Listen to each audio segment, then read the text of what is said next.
Hi everyone, I'm Sophia, and today I'm going to be introducing you to the color naming debate and its implications in the real world. This video has been created on behalf of me, Sarah, and Georgia. In this video, we will remind you guys of the Sapir-Whorf hypothesis as we begin to explore the color naming debate. If you watch this from beginning to end, you'll be able to understand our FOA on Thursday. Our presentation will address how language and meaning, specifically color categories, are shaped by culture and contextual perception. In other words, we'll be exploring whether the different cultural ways of naming colors changes the way we perceive them.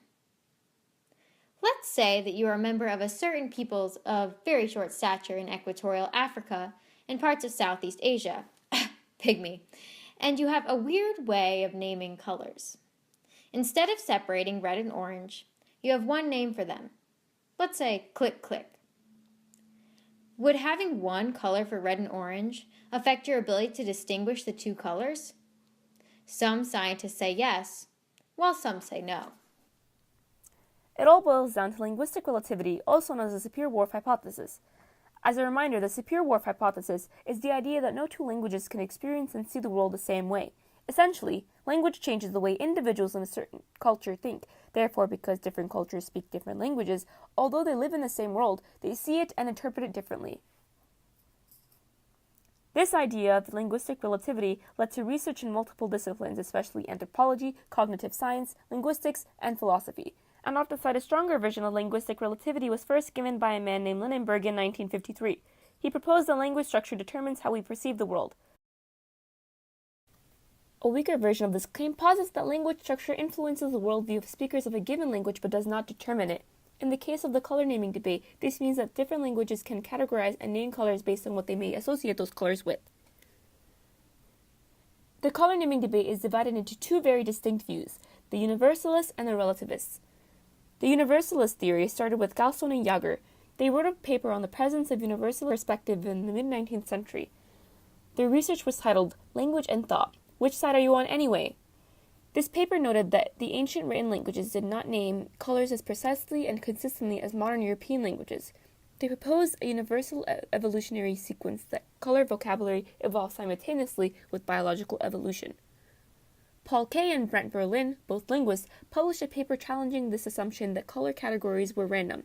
Until the 1960s, it was widely believed by anthropologists that cultures would just choose from the spectrum randomly, and then those would become the basic colors. In 1969, the two Berkeley researchers published a study that sparked the color naming debate. Kay and Berlin asked 20 people who spoke different languages to look at 330 color types and categorize each of them by their basic color term. This study led to surprising and unprecedented results. On the other hand, the relativist view claims that color terms vary from language to language as a result of culture-specific phenomena. Saunders, a relativist, states that Berlin and Kay's theory is riddled with flaws that resulted from biases and unspoken assumptions. These biases and assumptions originate from the belief that Western language is superior to other languages. They discredit claims that cultures perceive and categorize colors differently. Another relativist, John Lucy, believes that there are two factors that contribute to the semantic meaning of linguistic categories. The first is a category's characteristic referential range, or all the possibilities a color term can refer to. The second factor is a category's formal distribution potential, or all the ways a term can be used.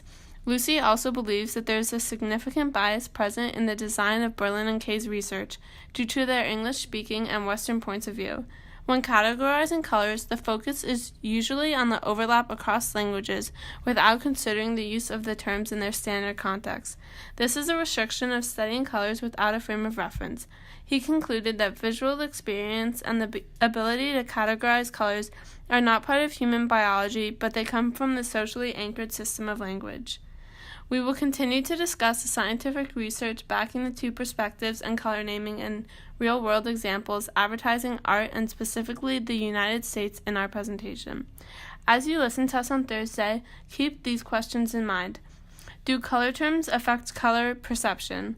Are color categories determined by largely arbitrary linguistic usage? Thank you for listening. We will see you in class on Thursday.